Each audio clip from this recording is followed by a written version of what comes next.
It was pointed out to me that the last noted American to visit London stayed in a glass box dangling over the Thames.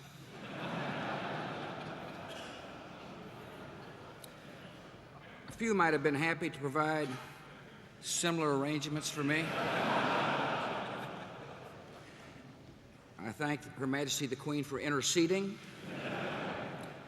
We're honored to be staying at her house. More than an alliance of security and commerce, the British and American peoples have an alliance of values. And today, this old and tested alliance is very strong.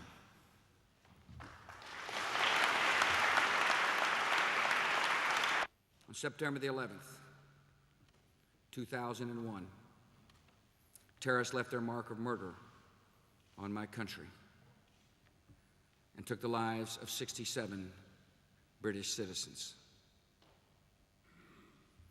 With the passing of months and years, it is the natural human desire to resume a quiet life and to put that day behind us as if waking from a dark dream.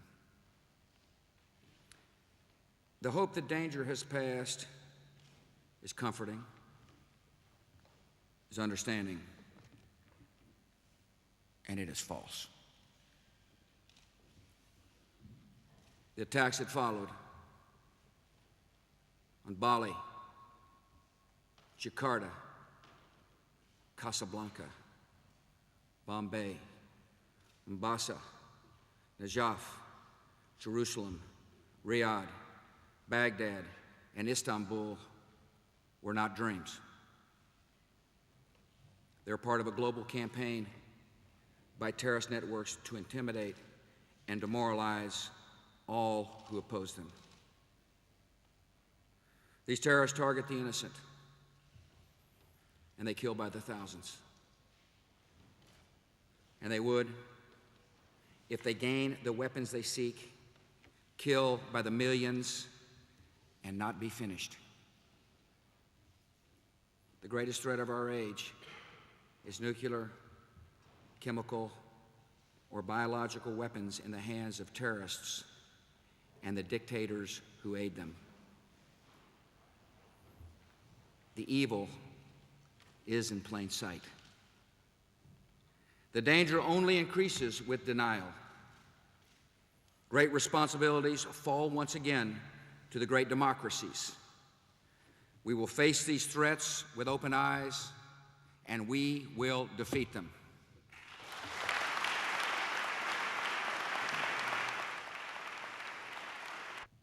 The United Nations has no more compelling advocate than your Prime Minister, who at every turn has championed its ideals and appealed to its authority. He understands as well that the credibility of the UN depends on a willingness to keep its word and to act when action is required. America and Great Britain have done and will do all in our power to prevent the United Nations from solemnly choosing its own irrelevance and inviting the fate of the League of Nations. It's not enough to meet the dangers of the world with resolutions. We must meet those dangers with resolve. As global powers, both our nations serve the cause of freedom in many ways, in many places. By promoting development and fighting famine and AIDS and other diseases, we're fulfilling our moral duties, as well as encouraging stability and building a firmer basis for democratic institutions. By working for justice in Burma, the Sudan, and in Zimbabwe, we give hope to suffering people and improve the chances for stability and progress. By extending the reach of trade, we foster prosperity and the habits of liberty. And by advancing freedom in the greater Middle East, we help end a cycle of dictatorship and radicalism that brings millions of people to misery and brings danger to our own people.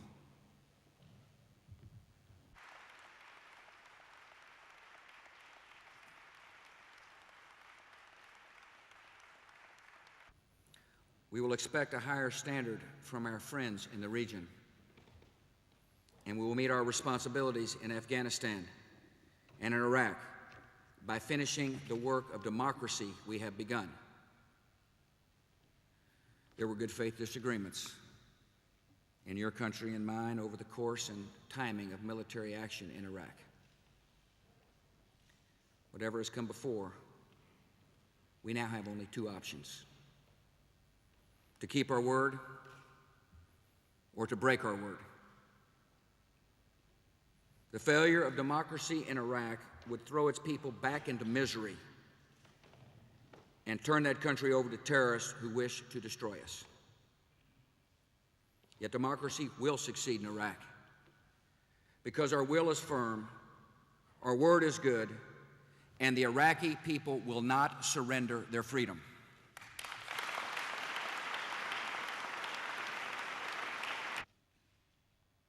The terrorists have a purpose, a strategy to their cruelty. They view the rise of democracy in Iraq as a powerful threat to their ambitions. In this, they are correct.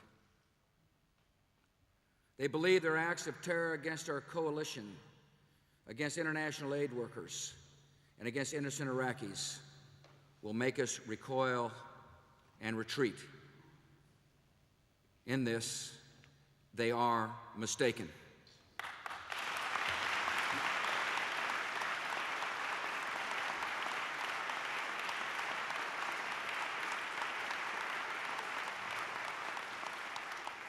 We did not charge hundreds of miles into the heart of Iraq and pay a bitter cost of casualties and liberate 25 million people only to retreat before a band of thugs and assassins.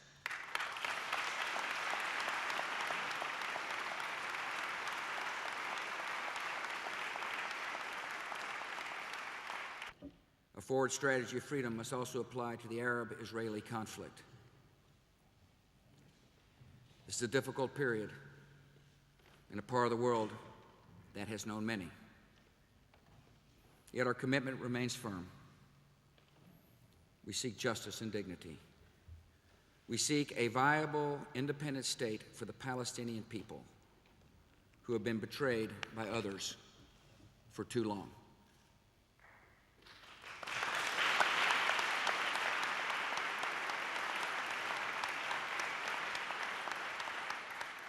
We seek security and recognition for the state of Israel, which has lived in the shadow of random death for too long.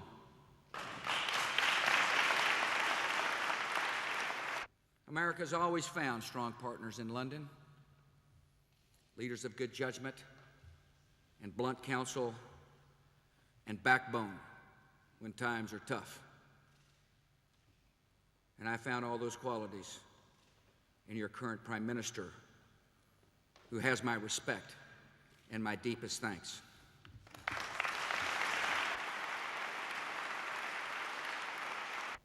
The British people are the sort of partners you want when serious work needs doing. The men and women of this kingdom are kind and steadfast and generous and brave. And America is fortunate to call this country our closest friend in the world. May God bless you all.